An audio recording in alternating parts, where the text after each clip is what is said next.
Now, should greyhound racing be banned across the UK? Get your calls in now. 207 862 2222 is the number that you need. Scotland will ban greyhound racing following a campaign by Green MSP Mark Ruskell. He says it's a cruel, gambling-led sport, and ministers agree there are genuine risks to the dogs. Earlier this year, the Welsh government announced it was outlawing the sport as well. However, it's still legal in England and Northern Ireland. Ministers previously said that there were no plans to bring in a ban. Michael, why would you not ban greyhound racing, if you like? I mean, I'm a dog lover. I've got a dog, or at least I'm a co-owner of a dog. But I just think that we as a nation have a very hypocritical attitude to animals. Right? Okay. Because you constantly get these stories where it's sort of like, oh, some of the dogs are treated a little bit cruelly. Now, obviously, I think these dogs should be treated the best they can possibly be treated. Yeah. But someone's going to be saying, oh, it's so cruel to go to the dog racing while they're eating a hamburger. And how was that hamburger made? We treat racing dogs much better than we treat pigs or cows that we're about to slaughter, whose kids we're going to take away, so that they can be made into our burgers. So it just seems to me like there's this cognitive dissonance that people have that doesn't really make sense to me. So you're saying that if an animal has been bred to be eaten, to be part of the food chain, that is the same thing as an animal being bred to run around a racetrack for entertainment? Yes. Okay. Yeah, absolutely. Are you vegetarian? I'm not vegetarian. I wish I was. I have kind of IBS and I struggle with chickpeas and lentils and stuff, so that's my excuse. But I love the way you whispered that. I know, no one else is going to hear it. They turned my microphone off for that, right? No, they didn't. But where was I going with this? I got distracted by my own health problems. You're saying you wish you could be vegetarian. I wish I could be vegetarian. Eating meat is what cruel. I'm saying, though, is if someone gets joy from going to the dog races, I don't think that's any less legitimate than me getting joy from eating a hamburger. Lynn? No, I think we as a nation, we are dog lovers. And if there's a report that's been released, conducted by Professor Andrew Knight into greyhound racing, that said the amount of injuries that greyhounds face and the deaths as well, why would you want to continue supporting that sort of industry? How many pigs do we kill every day? No, but let me tell you the difference. Let me tell you the difference. And I do think I'm an avid meat eater. I'll whisper that. But I think there should be more when we look at animals, how they're treated up to the point of death for consumption. But I don't see an issue with eating animals. But where they are continuously having to be ran ragged, injuries galore, leading to death, why would you want to go and watch that? When we as a nation love dogs. Well, but we as a nation love... I mean, lots of people love pigs and cows. I don't think people love pigs like they love dogs. I'm still struggling to understand. Yeah. If you kill a pig because it's going to be turned into food and go into the food chain, if you like, that's not a waste of a death. That's what you've bred something for. But a dog, I mean, if you look at the stats, 109 deaths in this last year, 4,238 injuries. So, I mean, you're not injuring pigs and then not eating them. You've got to think of the byproduct of the greyhound industry, which is thousands of dogs reaching the end of their racing life, being, I just don't know trying to find people to house them. I just don't know why. We've also been hanging out with dogs for thousands of years. We haven't been now, racing I just don't really understand why eating it makes it any better. If someone kills me, I don't think, oh, fine, they ate me, so it's better. But you still, I don't think the pig thinks it's fine because someone ate them. Well, you still eat them. So I'm very much... he in glass houses shouldn't throw the first stone. I'm very unjudgmental about this. I think we're all morally corrupted. I'm not going to judge someone for going to the dogs. I'm looking forward to the phone call and what happens to this glass house you've conveniently built around you, and whether that's going to still be there by the end of the phone. Don't go anywhere, because we're going to take your calls if you want to speak to Michael on this after the break. Do we need a countrywide ban on greyhound racing? Is it the same as killing animals for the food chain? Now, maybe you're a fan of the sport. Maybe you're you've rehomed a former racing dog. If you are, then I'd love to hear your thoughts on that. Get your calls in now, 0207 862 2222. But let's speak first to Philly Stock from the charity All Dogs Matter. Philly, thanks for joining us. Hi, thanks for having me. Philly, you've been rehoming greyhounds. How many have you rehomed? So over the years, we've probably rehomed 100 to 200. We generally rehome about 400 dogs a year. and about 10 to 20 of those are generally greyhounds. They are a bit harder to rehome. They do tend to stay with us a bit longer. They're not the most popular breed, but we do take them in when we can. And what's the state of the dogs when they reach you? Because obviously they've been bred for racing, so I can imagine it's pretty much of a shock for them to leave the racing kennels. Yes, so these are dogs who have generally lived in a kennel for their whole lives, and they come to us when they've been retired from racing. So that's Tom, just there. They come to us when they're kind of between 2 to 5, and generally they have been injured in some way.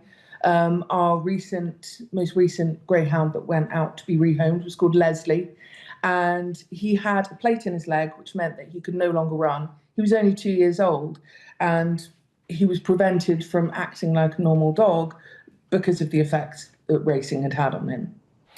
How easy is it to rehome greyhounds? Can they accustomize to living in a domestic situation, to having, owners that are not expecting them to go racing? How easy is it to rehome them? They're fantastic dogs. We, in fact, recommend them for first-time dog owners. They love a good runabout and then a snooze on the sofa. They're quite low maintenance because they've lived in that kennel environment. Mm-hmm. They're a bit less high maintenance. They're quite low maintenance. They struggle with things like stairs. Obviously, we need to bear in mind any injuries that they might have. But they're great dogs. They aren't a popular breed, which is why we struggle to rehome them. We always recommend rehoming a greyhound. Would you back a ban? Definitely. Does that not mean that there's going to be even more dogs to rehome?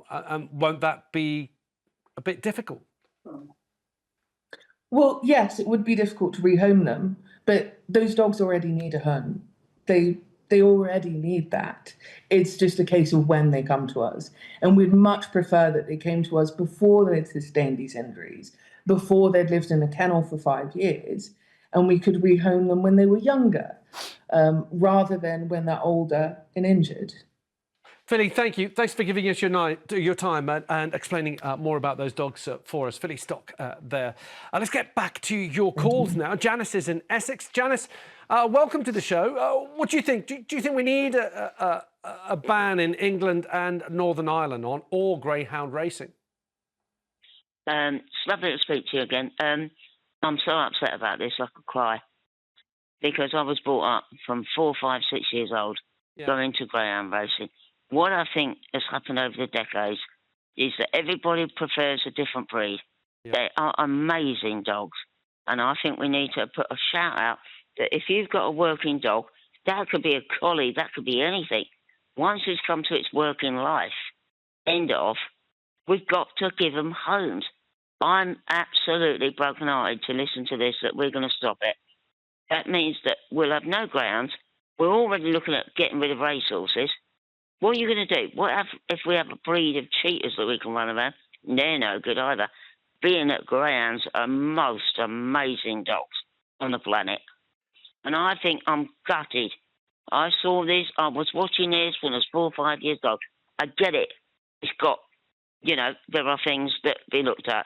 And I know people make money out of them. And when the money doesn't come in, the dogs go. But if we can shout out to people and say, stop buying all these little breeds that you keep buying. Right. Let's pick up some greyhounds because they're most beautiful dogs going. They're placid.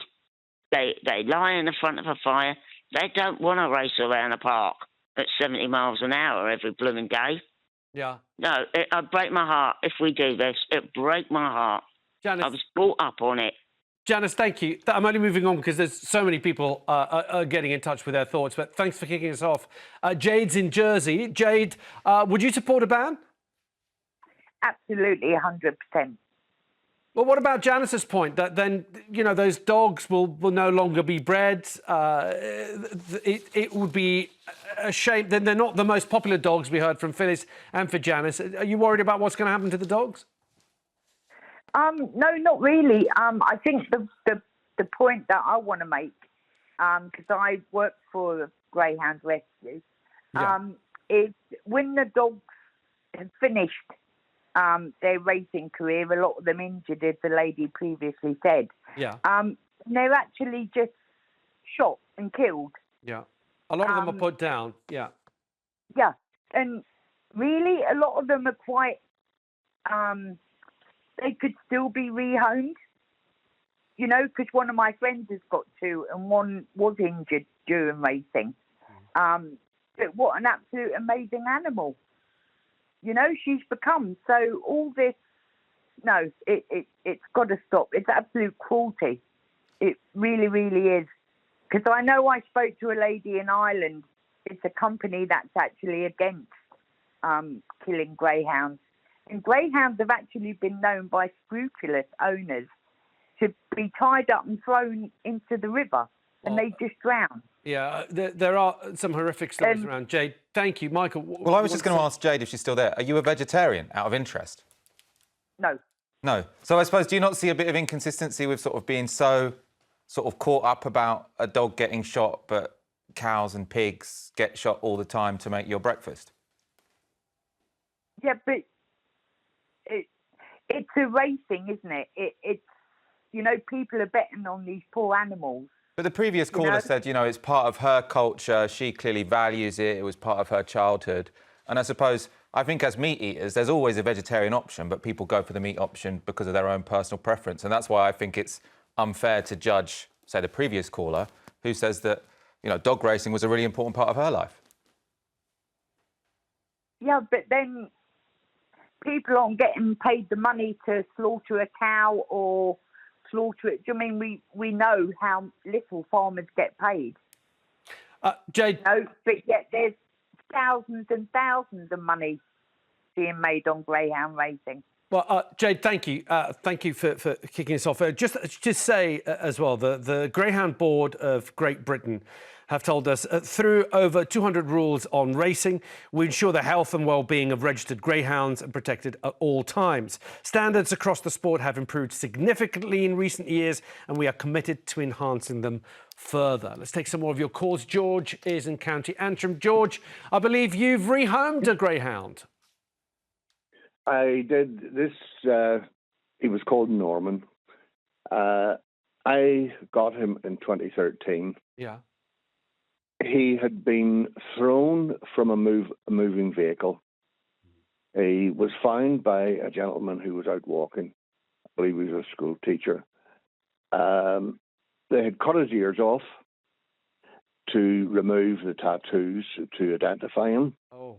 He was absolutely skin and bone. His ribs were sticking out. He had been bashed over the head with what seemed to be a hammer. It was the shape of a hammer, the indentation in his skull. Fractured his skull, caused him brain damage, and he suffered from horrific epilepsy. Oh. This went on for years until I had him for about 6.5 years. They reckoned he was only about 18 months old when this happened to him. Oh. In the end, the epilepsy got so bad that it wasn't fair to keep him alive, and I had to have him put to sleep. I'm sorry. The greyhound industry is so cruel. The slightest injury to a dog on a race, broken leg, broken toe, they don't want to pay for vet's fees to get that repaired. They just have the dog destroyed. They keep freezers in these stadiums so that when the dog is killed, they're put into a freezer before they're disposed of. It is a horrendous industry, so cruel, and so many dogs have been killed in this way just because it's easier than trying to pay for their treatment. George, they make wonderful pets. George, I've got to stop you there. I'm glad you said that they make wonderful pets, and I've heard that from many a greyhound owner, that they are really, really wonderful dogs. And I'm sorry to hear the story of your dog. But George, thank you for getting in touch. I'm only moving on just to squeeze in Simon, who's been patiently waiting to speak to us in West Sussex. Simon, welcome to the show. Would you support a ban? Oh, let's move on to Stella. We lost Simon. Stella's in Wiltshire. Stella, would you support a ban? Yes, I definitely would, but nobody's mentioned hair coursing.